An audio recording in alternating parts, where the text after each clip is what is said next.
Hello dear friends, welcome to math Brijendra coaching centre. Dear friends, MP police constable 2025 के लिए गणित का 5वां क्लास मैं लेके आप सभी के लिए आ गया हूँ।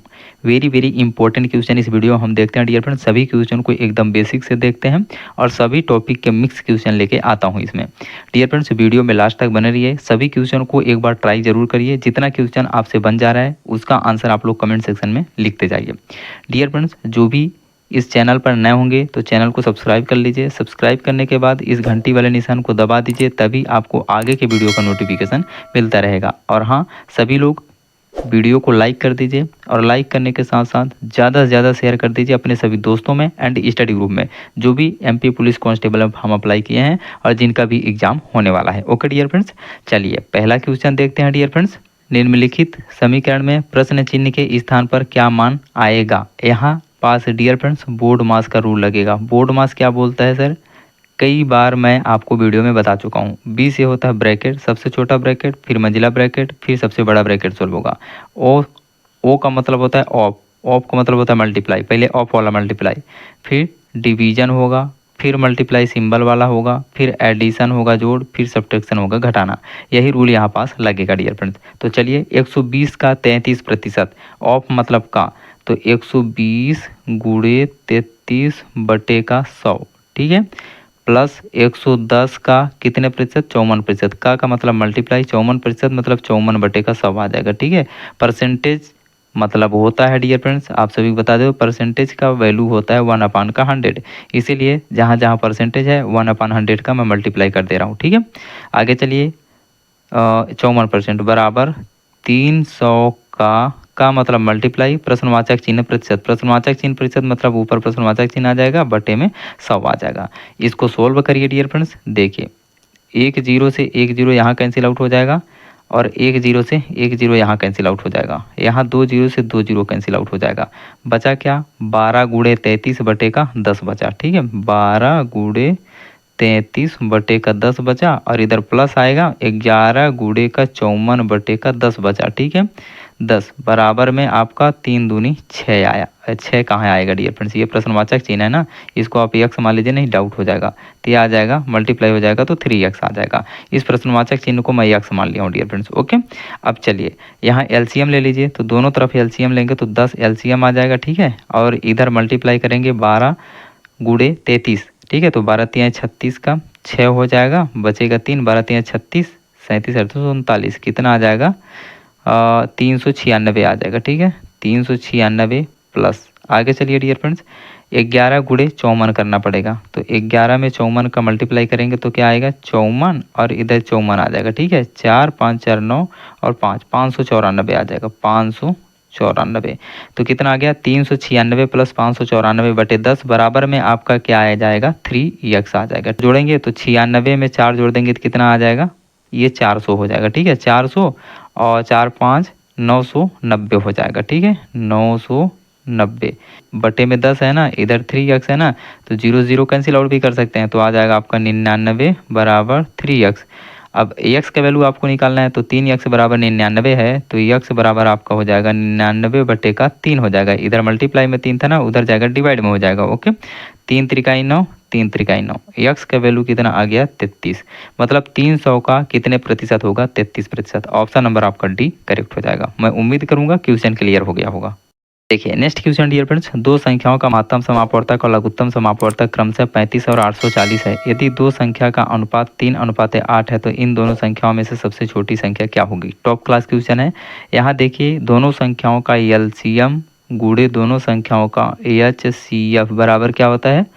दोनों संख्याओं का एलसीएम गुणे दोनों संख्याओं का एचसीएफ बराबर होता है पहली संख्या गुणे दूसरी संख्या। ये फार्मूला है डियर फ्रेंड्स, इसको नोट डाउन करके याद कर लीजिए, ठीक है, बहुत इंपॉर्टेंट है।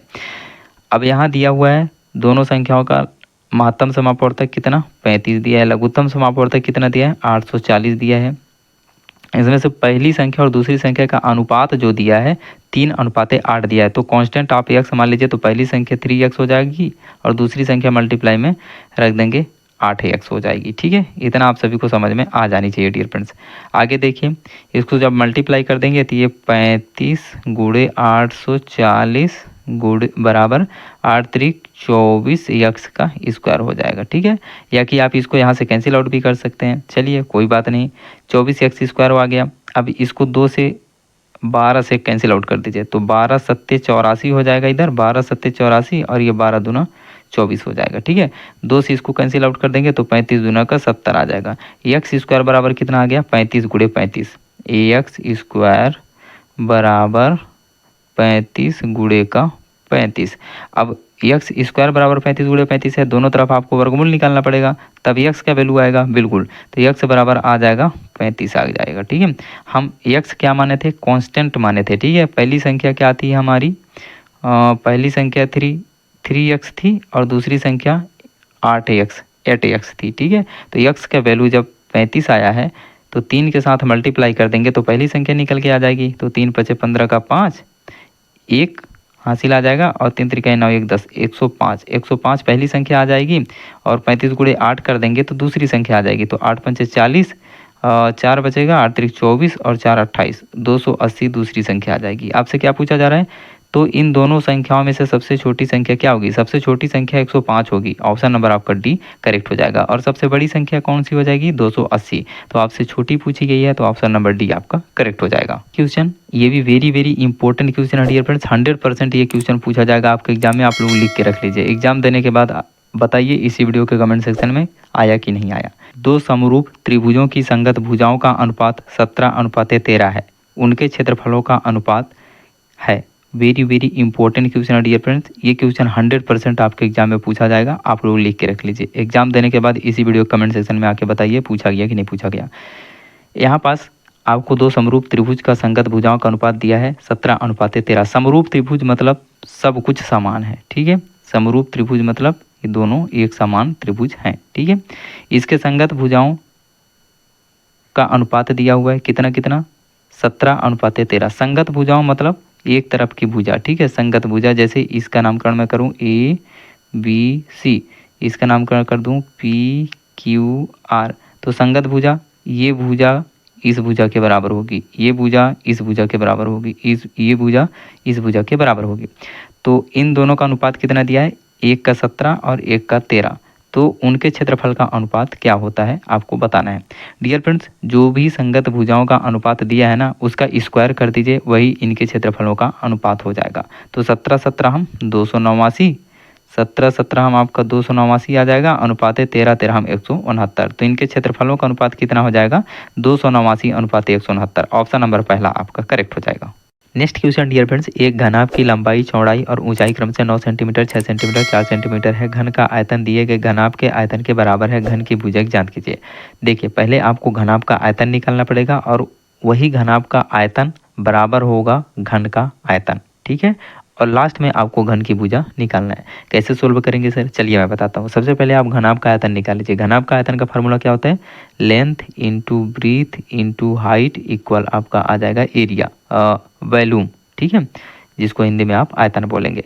तो चलिए, लेंथ कितना दिया है? 9 सेंटीमीटर दिया है। ब्रीथ कितना दिया है? 6 सेंटीमीटर दिया है। हाइट कितना दिया है? 4 सेंटीमीटर बराबर आपका आयतन कितना निकल के आ जाएगा?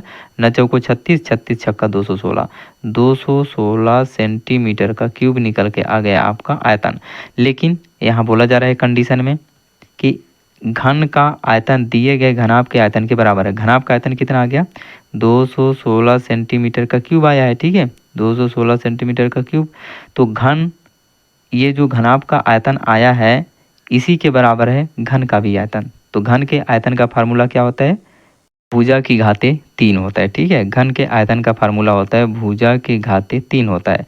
तो यहाँ डियर फ्रेंड्स घाते 3 लग गया और यहाँ कितना दिया? 216। मतलब इधर और इधर दोनों तरफ आपको क्यूब निकालना पड़ेगा, तब आपका निकल के आएगा क्या? भुजा निकल के आएगा, घन की भुजा। तो 216 किसका क्यूब होता है डियर फ्रेंड्स? 6 का होता है। 6 छाम 36 छक्का 216, मतलब 216 का वर्ग घनमूल आपका निकल के आ जाएगा 6 सेंटीमीटर। और यहाँ 3a अंदर में है ना, तो घनमूल निकाल लेंगे तो यहाँ से 1a बाहर आ जाएगा। a बराबर हमने क्या माना था? भुजा माना था। किसका? घन का। ठीक है, तो घन का भुजा की लंबाई कितना आ जाएगा? 6 सेंटीमीटर। ऑप्शन नंबर आपका बी करेक्ट हो जाएगा। 3 घंटियां क्रमशः 9, 12, 15 मिनट के अंतराल पर बजती हैं। तीनों सुबह 8 बजे बजना शुरू करती हैं, तो किस समय यह पहली बार एक साथ बजेंगी। टॉप क्लास क्वेश्चन है डियर फ्रेंड्स, ये एलसीएम का क्वेश्चन है। इस प्रकार का क्वेश्चन भी पूछा जाएगा आपके एग्जाम में 100%। मैं बताया ना, वीडियो में लास्ट तक बने रहे, सभी क्वेश्चन आपके एग्जाम के ओरिएंटेड लेके आता हूँ डियर फ्रेंड्स। पेपर देने के बाद आप लोग बताइए, इसी वीडियो के कमेंट सेक्शन में आके बताइए कि क्वेश्चन पूछा गया कि नहीं हमारे वीडियो से। अब यहाँ बोला जा रहा है कि 3 घंटियाँ 9, 12, 15 मिनट के अंतराल पर बजती हैं, तो 9 और 12 और 15 का आपको एलसीएम लेना पड़ेगा। चलिए तीनों का एलसीएम ले लेते हैं। तीनों का एलसीएम कितना आ जाएगा 180, लेकिन मैं आपको निकाल के बता देता हूँ। 3 से कैंसिल आउट करेंगे, 3 3 9, 3 चौको 12, 3 5 15। अब ये पूरा मल्टीप्लाई करना पड़ेगा, 4 5 20, 20 तिया 60, तो 6 गुणे 3 एलसीएम कितना निकल के आ जाएगा, 6 3 18, 180। मतलब कि ये तीनों घंटियाँ 180 मिनट के बाद एक साथ बजेंगी।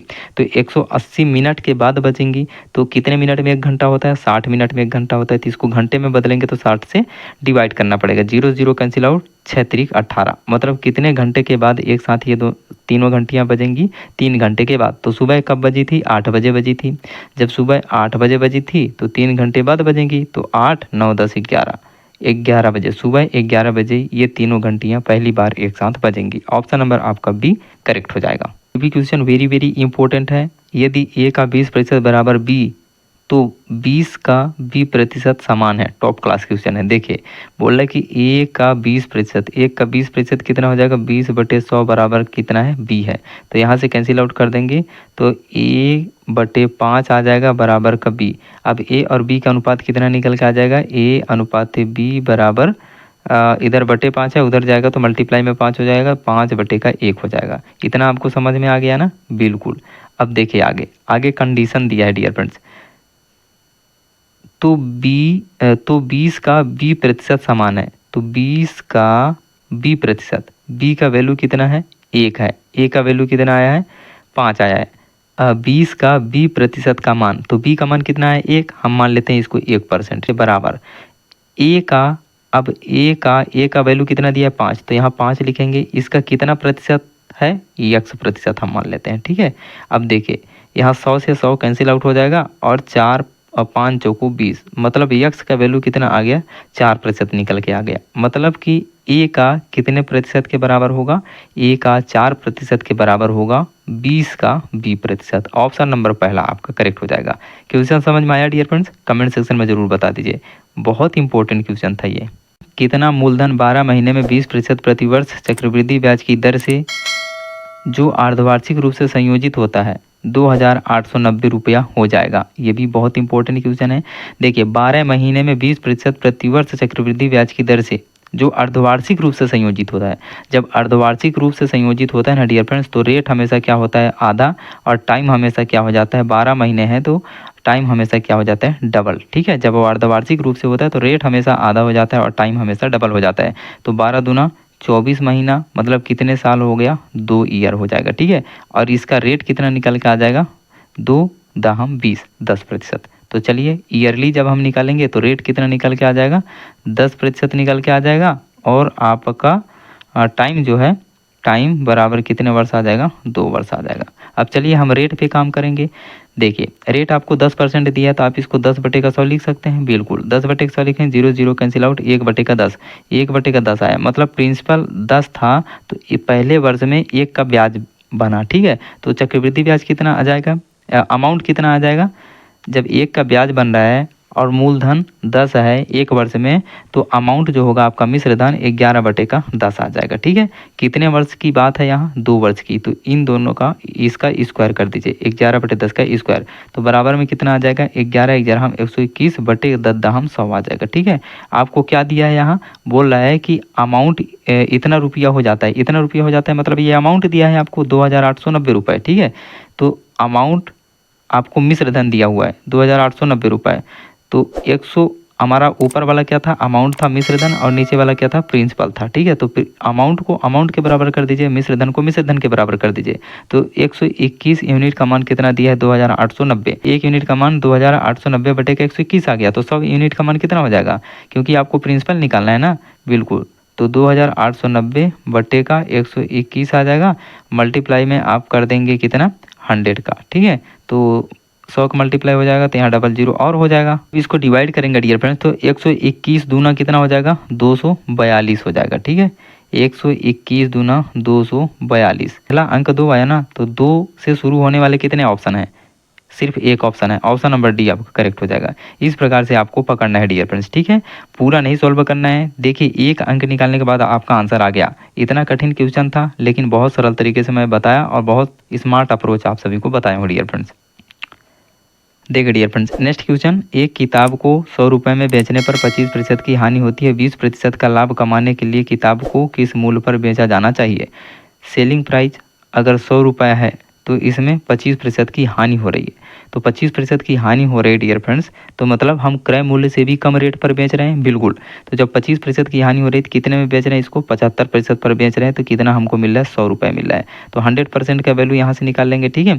तो 1% का पहले निकाल लेंगे तो कितना हो जाएगा? 100 बटेगा 75 हो जाएगा एक एक नियम से, ओके। और 100% का निकालेंगे तो 100 का मल्टीप्लाई दोनों तरफ कर देंगे तो 100% का वैल्यू हमारे पास आ जाएगा, ओके। चलिए मल्टीप्लाई कर दीजिए, तो 25 तियाँ का 75, 25 चौकों का 100, 400 बटे 3 आ गया। मतलब उस सामान को खरीदे कितने में थे? उस किताब को हम, सीपी क्या था उसका कॉस्ट प्राइस? 400 बटे का 3 रुपये, ठीक है। इसको 3 से डिवाइड करेंगे, लेकिन डिवाइड नहीं करेंगे। आगे चलिए, आगे बोल रहे हैं कि 20% का लाभ कमाने के लिए किताब को किस मूल्य पर बेचा जाना चाहिए। अब सीपी क्या है इसका? क्रय मूल्य कितना है? 400 बटे का 3 रुपये है। 400 बटे का 3 रुपये है इसका सीपी। अब 20% का लाभ कमाना है इसी में, तो 120% पर इसको हम बेच देंगे, ठीक है। 2 जीरो से 2 जीरो कैंसिल आउट हो जाएगा। आगे देखिए, 3 चौको 12, 4 चौको 16, कितना निकल के आ जाएगा? 160 रुपये में हमको बेचना होगा। ऑप्शन नंबर आपका पहला करेक्ट हो जाएगा। इसीलिए 400 बटे 3 को मैं नहीं काटा था डियर फ्रेंड्स, क्योंकि लास्ट में ये कट ही जाना था, ओके। आई होप ये क्वेश्चन आप सभी को क्लियर हो गया होगा डियर फ्रेंड्स। मैं उम्मीद करूंगा कि इस वीडियो के सभी क्वेश्चन आप सभी को बहुत अच्छे से क्लियर हो गए होंगे। अगर क्वेश्चन समझ में आ गए, वीडियो पसंद आया तो प्लीज़ वीडियो को एक लाइक जरूर करिए। इस अंगूठे वाले निशान को दबाकर ही जाइए डियर फ्रेंड्स, और ज़्यादा से ज़्यादा शेयर कर दीजिए अपने सभी दोस्तों में एंड स्टडी ग्रुप में जो भी एमपी पुलिस कांस्टेबल में फॉर्म अप्लाई किए हैं डियर फ्रेंड्स, ओके। जो भी डियर स्टूडेंट्स इस चैनल पर नए होंगे तो चैनल को सब्सक्राइब करके इस घंटी वाले निशान को प्रेस कर दीजिएगा, तभी आगे के वीडियो का नोटिफिकेशन मिलता रहेगा। टेक केयर, लव यू, मिलते हैं नेक्स्ट वीडियो में, तब तक के लिए आप सभी का आशीर्वाद। जय हिंद।